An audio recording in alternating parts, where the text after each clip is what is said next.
Hey guys! I don't normally review books, and I usually go places and show you guys things and take you guys different places. I did do one read aloud book, which was Julie of the Wolves. I didn't complete it though, so drop down in the comments and let me know if you want me to complete it. I had a couple of views on it, and I thought to complete it, and then life just got a hold, and so here we are. But I found this book, and I really wanted to share it with you because it was honestly a game changer. Just kind of thinking about um, what this book meant in terms of history. And so I'm going to just show you it. It's called The Yellow Wife. And I thought about it, and I was like, am I going to review this? Like, do I want to? Should I?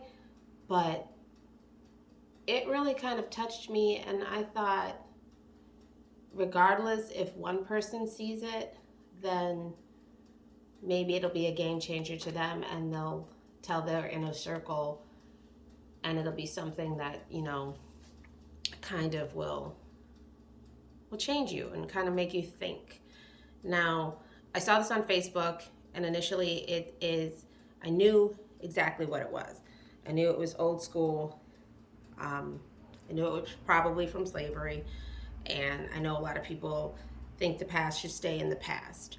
And I do think so too, in some ways. I do think that just as in life experiences in your past, if you go through something that is horrific or traumatic, that you need to heal from it. Sometimes you do need to relive it. You do need to think about it. And then at some point, you do need to let it go. Because otherwise, that thing will continue to eat inside of you, and it doesn't frame you for the person that you're meant to be. It's a part of who you are and what you went through, but it's not the entire sum of your parts. So when I thought about it, I initially thought slavery is an issue that we talk about a lot in the media and in movies, but we talk about it from the black male perspective. And this is what's different about this book.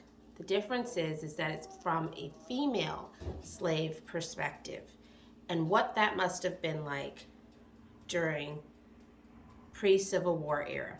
And that is crucial because there are many women with identity, and colorism is played into this book a lot, that have a framework of what that experience might have been.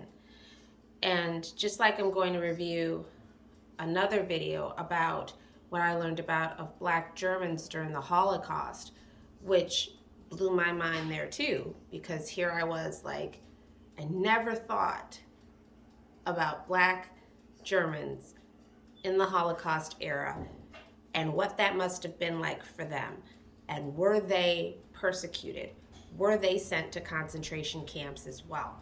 And to find that out blew my mind as well. So the novel is Yellow Wife by Sadeqa Johnson. And it goes into, you can see that she has the yellow dress on. And I knew it was old. Yellow, we're very familiar with that term. So any Black woman that is of fair skin, who's light complected, is usually called yellow or red bone. And so I knew initially that had to do with someone of mixed race, or she could have been light skinned. But knowing this during the era, I pretty much figured that she was biracial. And it takes the story of Pheby Delores Brown, who is raised on a plantation, pre-Civil War era, 1850. And her mother, who is the medicine woman in the plantation, in the community, and her affair that she has with the master. And out of that union is born Pheby. Now, during slavery time, most fair-skinned women were kept in the house, and they were kept from working the fields. They were confined to more delicate positions of sewing and cooking and cleaning, where they made the darker complected women work in the fields and on the land along with the men. And so Phebe has this entire experience of, in this situation, which is crazy about slavery, is that there has to be this push and pull, right?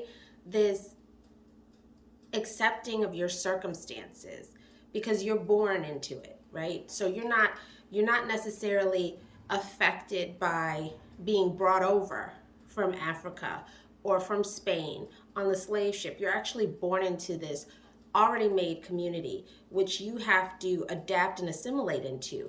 And so your feelings are going to be different than you having actually experienced the whole trek to the Americas as a slave did. And then we also know from history that slavery wasn't just between the European and the British bringing slaves from Africa, that these were actually deals that were made with other African tribes that had taken captive of other villages, made them their slaves, and then sold those peoples to the Spaniards, to the British, and to America. So it wasn't just collectively a white-black thing, so to speak. There were a lot of moving parts within this. So we have Pheby Delores Brown, and she's born into this already. And her master is the slave owner of the plantation. His sister, her aunt, teaches her how to read, how to write. She teaches her how to play the piano. She teaches her all the ways in being a lady, even though she is legally a slave, not free.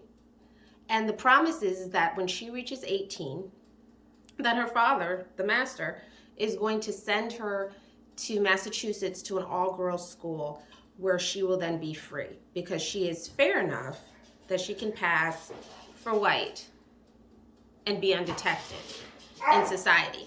So I'm not going to give away the entire premise of the book, but when I saw it on Facebook, I did read the reviews, which was that it was a hard read, that it was definitely soul-searching, that it was emotional, and it was all of that it was a good book.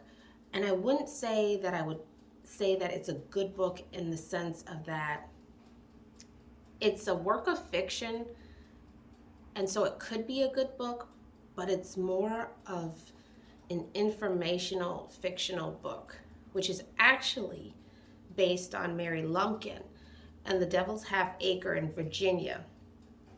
And Mary was very fair.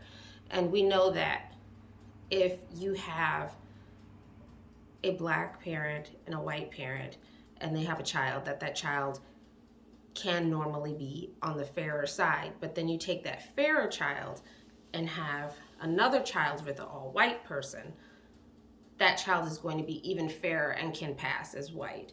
And so Mary Lumpkin, throughout generations, was actually very fair, that many people did not know that she was African American, but she still was because she was a slave. And she was the mistress of a plantation owner who also owned a jail, whose name was Lumpkin. And his jail was so brutal that they brought slaves to be punished there. It was almost like they auctioned them off. He met out punishment for those plantation owners that wanted to show other slaves what would happen if you ran or disobeyed. And it was a huge outfit. They also, which I didn't know, was I found out about fancies, which were very fair-skinned girls that were sold to plantation owners that didn't necessarily want to have a wife. So these were very influential rich men that owned jails or owned land, but were considered in white society as not worthy of a fine, proper white lady. And so they couldn't basically find a mate. So they took the fairer of the blacks as mistresses. So they legally couldn't marry them, but they took them as mistresses and had children with them. And I didn't know about that part either. So that was very informative, to say the least. So you take all of that together and you take the true story from which the yellow wife is derived, and you have Mary Lumpkin, who's married to Mr. Lumpkin, I forgot his first name, and in Virginia on Devil's Half Acre, which he owned a half acre of land, and he took her as his mistress, had about 7 children by her, 3 of which he did send off to, I'm not sure at the moment where he sent them off to, because that was like at the end, which it kind of like Sadeqa kind of told you where she contrived her story from, which was from that story. So he sent them off out of, and no, it was either out of state or out of country, to boarding school because they were able to pass as white. And they received an education, and they basically went through society denying their black heritage and living as white women. And then he left her the property, which then she turned into a school, which is really one of the like unknown stories, because you always hear about Harriet Tubman and the Underground Railroad, Sojourner Truth, but you never hear about what contributions the fair-skinned women made during that time, and what it must have been like for them to have to be a slave, be in a situation where they're captive, have to have sex and have children with their owner. Yet, was there love there? Was there a mutual respect? Could there be a mutual respect because of the position that the man held? I mean, it is just such a difficult and intricate story that is just so hard to explain. There's just so many levels of this. So, okay, so it is the Lumpkin Jail in Richmond, Virginia. Robert. Okay, so that's his name, Robert. And he died, and he left her the property, and she turned that into an HBCU, which is an historically black college or university. And that college or university, let me see what it was. It turned into Virginia Union University. So out of all that she went through, she actually married the real person, actually had the property that was given to her by Robert before he died, and I mean after he died, and then she sold it to a minister who then made a school, and then through time that became Virginia Union University. And the entire story that starts with Pheby Delores Brown, bless you, starts this entire story of what the entire experience would be for a fair biracial child living in pre-Civil War era. So I really hope that you guys pick it up and read it, because like I said, it's eye-opening. Bless you.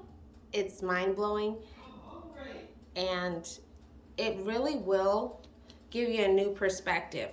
And I've been reading a lot lately, and I just really had to kind of digest it, and I haven't picked up another book since. And this has been about 4 days. I usually like jump to the next book. Bless you again. I usually jump to another book, but with this one, I just really kind of needed to let it marinate a little bit. So I hope you guys enjoyed it, and leave me some questions, comments, and I'll see you in the next video. Bye.